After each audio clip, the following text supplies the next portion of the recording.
ការប្រើប្រាស់លេការពារកម្ដៅថ្ងៃនៅលើស្បែកមុខយើងគឺជារឿងសំខាន់ខ្លាំងមែនទែនសម្រាប់ស្បែកមុខរបស់យើងគឺស្ដើងអញ្ចឹងបងប្អូនត្រូវតែជ្រើសរើសលេការពារកម្ដៅថ្ងៃឬក៏សេរ៉ូមការពារកម្ដៅថ្ងៃណាដែលវាគ្មានសារធាតុកាត់ឬក៏ប៉ះពាល់ទៅលើស្បែកមុខរបស់យើងជាដើមអញ្ចឹងខ្ញុំសូមណែនាំបងប្អូនទាំងអស់គ្នាមកប្រើជាមួយនឹងផលិតផល Atomy ដែលវាមានទូនាទីការពារទៅលើស្បែកមុខរបស់យើងបានខ្ពស់អញ្ចឹងនៅពេលដែលខ្ញុំធ្វើការលាបខ្ញុំតែងតែម៉ាស្សានៅលើស្បែកមុខរបស់ខ្ញុំដើម្បីជួយធ្វើឲ្យស្បែកមុខរបស់យើងមានភាពហាប់តឹងណែនសេរ៉ូមការពារកម្ដៅថ្ងៃ Atomy ក៏វាមានជាសេរ៉ូមជួយធ្វើឲ្យស្បែកមុខរបស់យើងមានសភាពតឹងណែនក៏ដូចជាបំបត្តិស្នាមនៅលើស្បែកមុខផងដែរអញ្ចឹងពេលដែលបងប្អូនលាបនៅលើស្បែកមុខយើងសង្កេតឃើញថា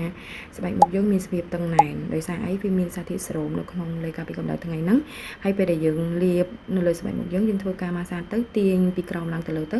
យើងឃើញថាស្បែកយើងមានសភាពហាប់តឹងណែនហើយរលោងនៅលើស្បែកមុខទៀតលើសពីនឹងទៅទៀតលេការពារកម្ដៅថ្ងៃ Atomy ក៏វាមានទូនាទី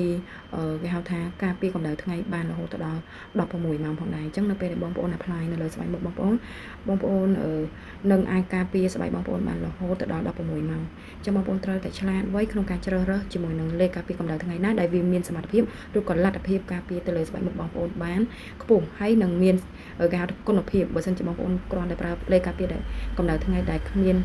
គុណភាពច្បាស់លាស់ទេគឺបងប្អូននឹងមិនទទួលបានការការពារទៅលើស្បែកមុខបងប្អូនបានត្រឹមត្រូវទេនេះជាចំណុចមួយដែលយើងគួរតែប្រុងប្រយ័ត្នទាំងអស់គ្នាលើពីនឹងទៅទៀតនៅពេលដែលបងប្អូនប្រើជាមួយនឹងលេការពារកម្ដៅថ្ងៃឬក៏ skin care ណាមួយបងប្អូនត្រូវតែធ្វើការម៉ាស្សាទាញ